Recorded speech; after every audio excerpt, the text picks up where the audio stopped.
Hey everyone, welcome back. Ready for another deep dive? Always ready to dive in. For this one, you sent in some seriously fascinating excerpts from Mortimer J. Adler's Aristotle for Everybody. Oh yeah, it's a good one.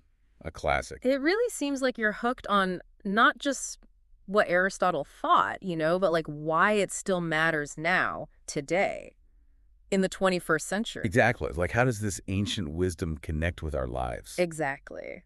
So, should we jump right in? Let's do it. Okay, so in your notes, you were super curious about Aristotle, the man, the person behind the philosophy. Right, because he wasn't just some, stuffy philosopher. No, not at all. Before we get into his ideas, I think we need to remember this guy was a total polymath. Like, seriously, the OG polymath. Oh, absolutely. He didn't just stick to one little corner of knowledge. He was all over the place. Ethics, politics, metaphysics, logic, you name it, he probably thought about it. He even spent time, like, observing nature, categorizing plants and animals. It's mind-blowing. Yeah.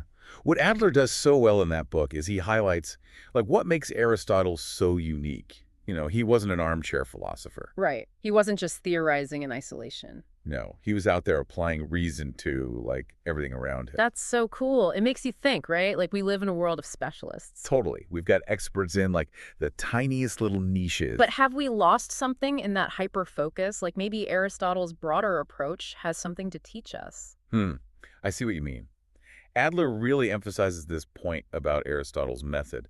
It's this emphasis on both empirical observation and logical reasoning. Oh, that's interesting. So it's not just about, like, abstract thought. It's about connecting that thought with reality. Exactly. He didn't just rely on, like, grand ideas. He went out there, he observed, he collected data, and then used logic to analyze it. Okay, so observation first, then logic. It's like a two-step process to real knowledge. He really believed that true knowledge comes from, like, weaving those two approaches together. That makes so much sense, especially today. I mean, think about it. We're bombarded with information all the time. It's overwhelming. Yeah, and it's so easy to just accept things at face value without really thinking them through. Maybe Aristotle is reminding us to, like, take a step back. To be more mindful and, critical. Observe carefully and then think critically. Exactly. Don't just blindly accept. Engage with the world and use your reason. So where did WE fit into all of this? I mean, how did Aristotle view humans? Well, he had this famous phrase, rational animals. Rational animals. Okay, so we're not just animals driven by instinct like other creatures. Right. We have instincts, of course. But what sets us apart is our capacity for reason. Hey, I see. So that ability to think, to reflect, to make conscious choices, that's our defining characteristic. Exactly. And that's where his concept of the soul comes in. Okay, now when I hear soul, I have to admit, I kind of get this image of like fluffy clouds and harps. Yeah, not quite what Aristotle had in mind. So, no harps. No harps. Remember, he was all about reason and observation, even when talking about the soul. So how did he see the soul then? He saw it as, like, the principle of life itself, what animates the body, what gives us our various faculties. Faculties, so like different abilities, what kind of faculties? Well, he talks about three main types. First, you have, like, the nutritive faculty, the basic biological stuff, growth, nourishment, keeping us alive. Right, the stuff we share with plants and other animals. Exactly. Then there's the sensitive faculty, which allows us to, perceive and interact with the world through our senses. So like seeing, hearing, smelling, all that. Yep.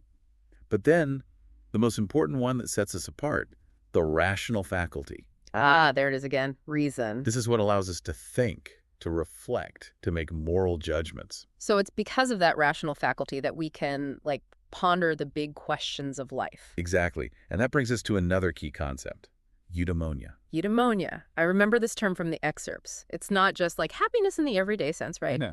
Right. It's not just like, oh, I just had a really good cup of coffee, so I'm happy. Exactly. There's got to be more to it than that. Eudaimonia is much deeper. It's more about, like, flourishing, living in accordance with our nature as rational beings. Okay, so living up to our full potential. Not just momentary happiness, but like true fulfillment. You got it.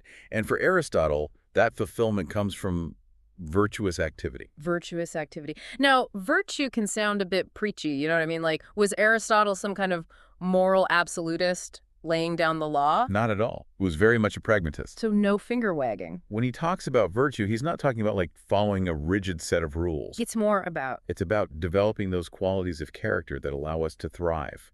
both as individuals and indeed as members of a community. Got it.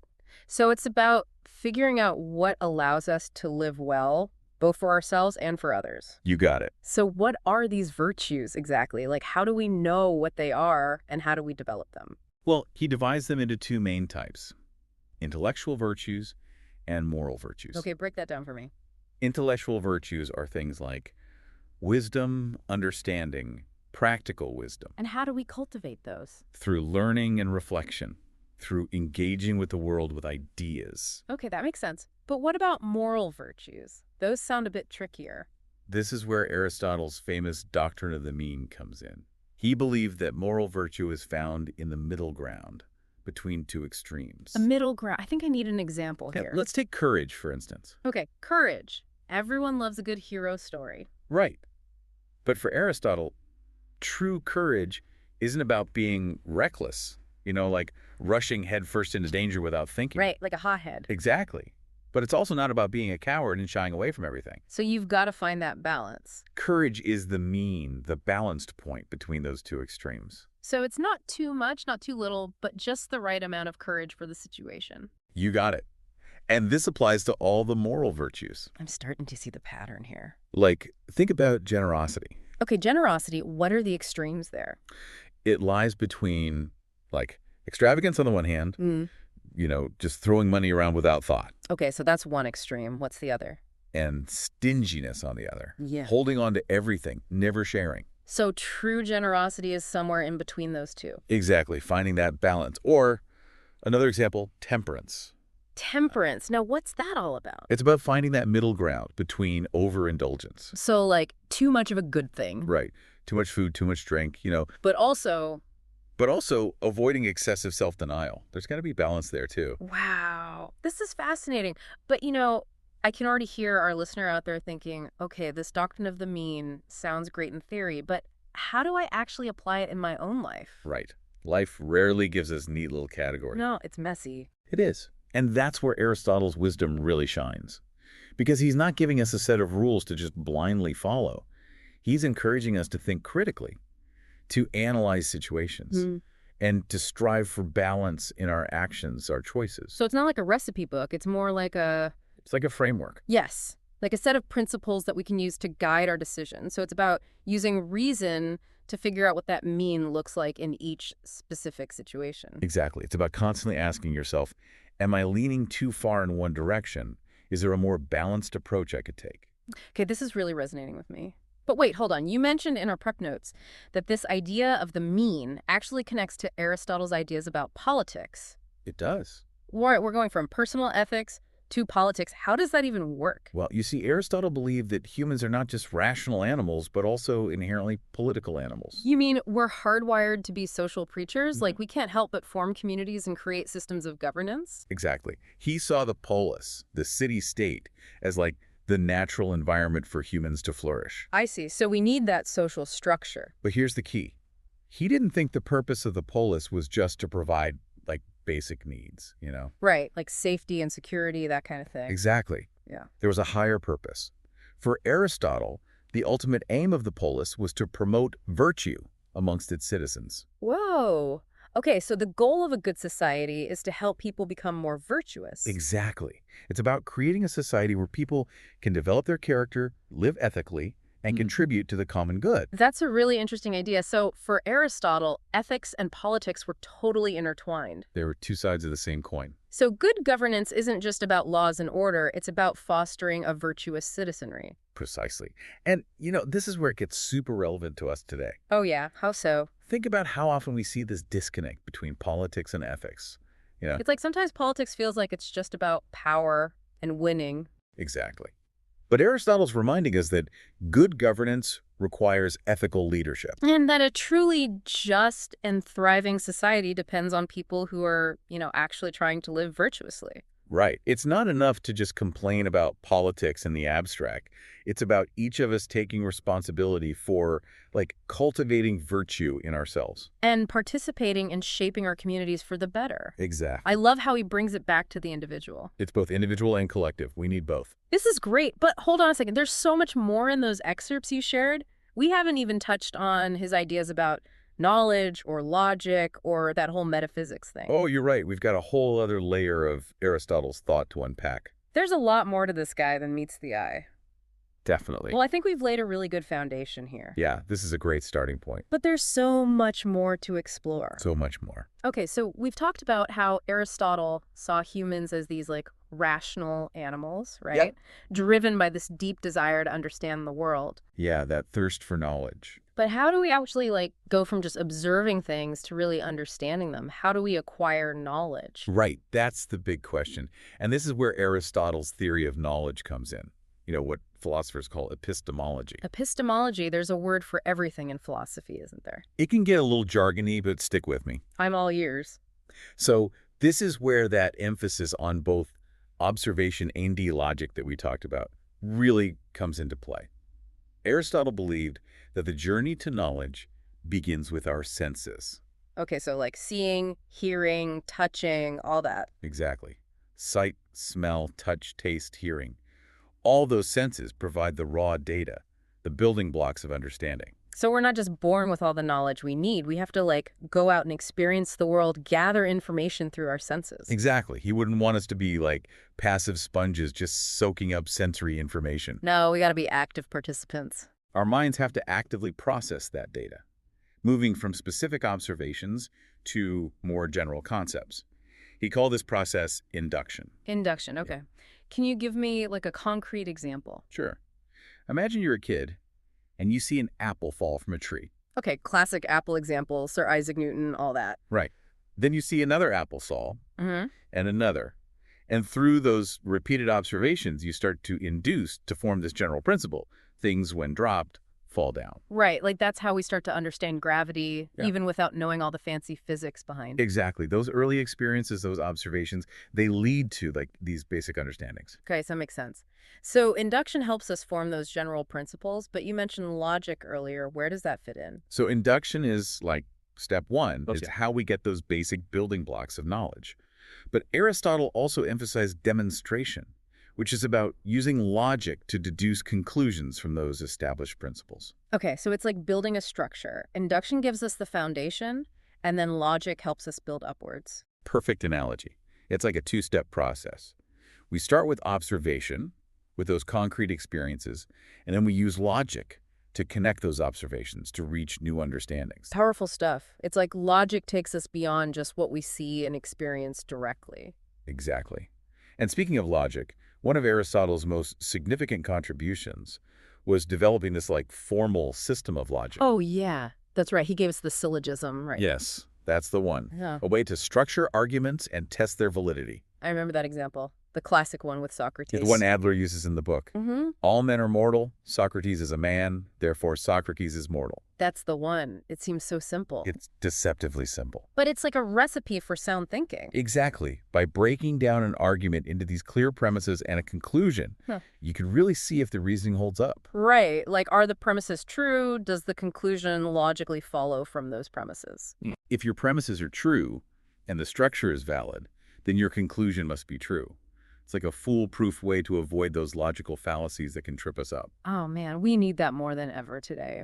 We're bombarded with information, opinions, arguments all the time. It's hard to know what to believe. Having that framework, that ability to analyze what you're hearing and, test its validity, that's gold. Couldn't agree more.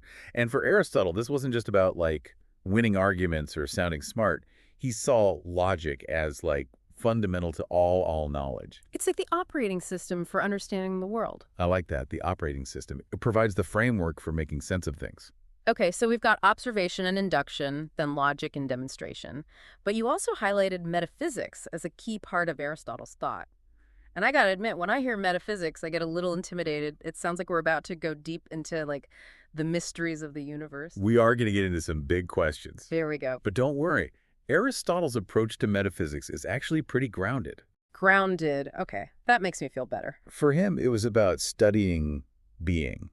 Like, Yep. what exists? What does it mean to exist? What are the fundamental principles of reality? So it's not just like abstract theorizing. It's about trying to understand the very essence of things, the stuff that makes up reality. You got it. And this is where his concepts of substance, form, and matter come in. All right, let's break that down. What's the difference? Think of it this way.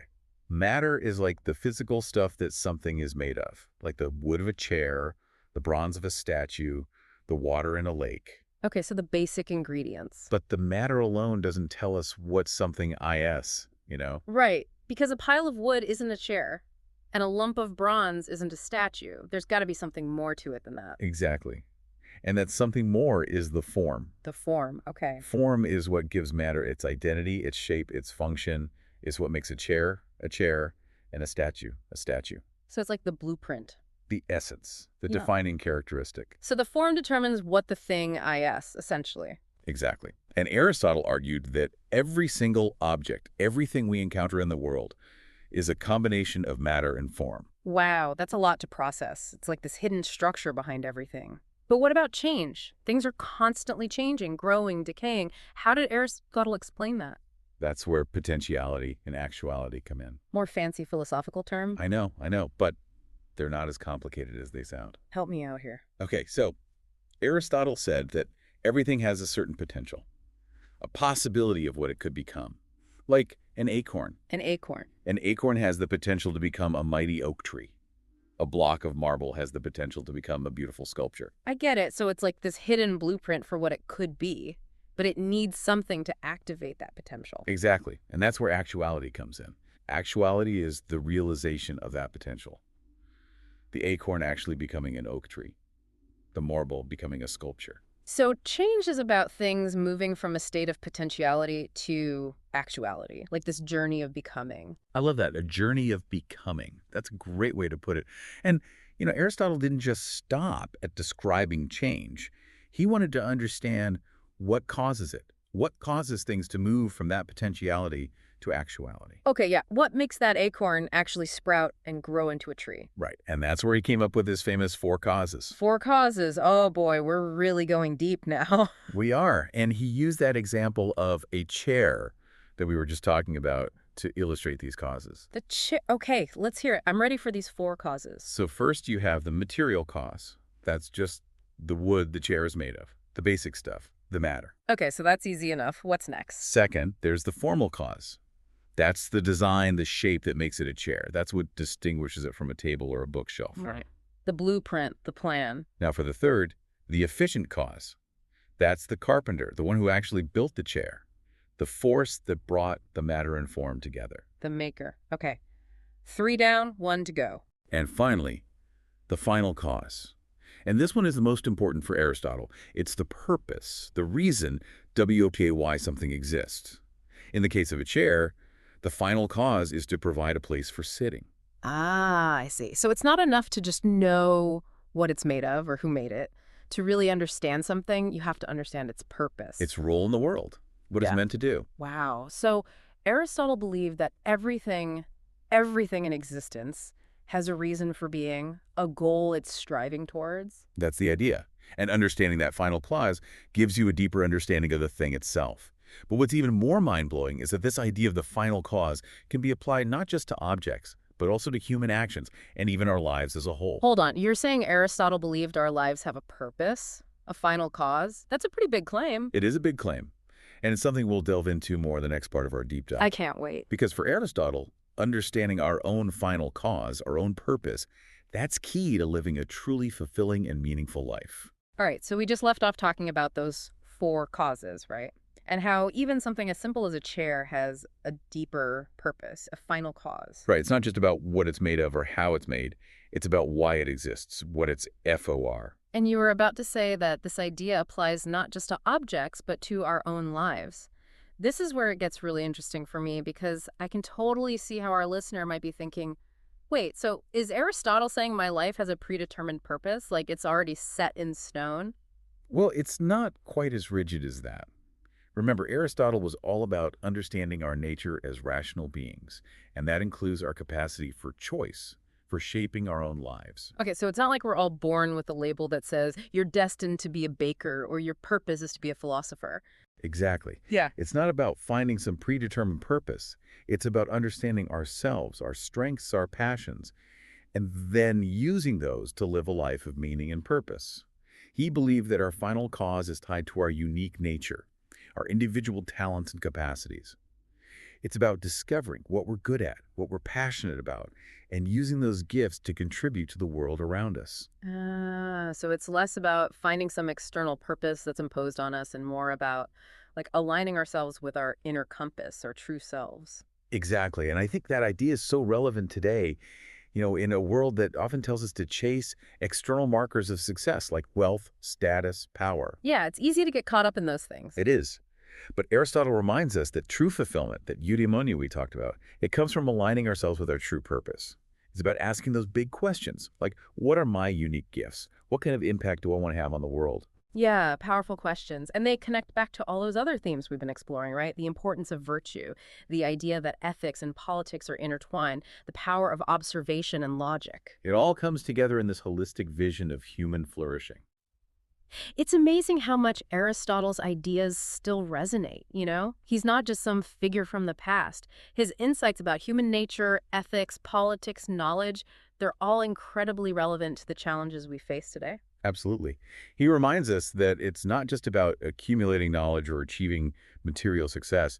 It's about developing our character, using our reason, living ethically, and engaging with our communities. Yeah, it's like he's giving us a roadmap for navigating the complexities of life, a framework for making sense of the world and our place in it. And remember that idea we discussed earlier, that happiness, eudaimonia, isn't a static state of being, but an activity. It's not about arriving at some endpoint of perfect happiness. It's about the ongoing process of living virtuously, engaging with the world, and striving to fulfill our potential. So it's a journey, not a destination. Exactly.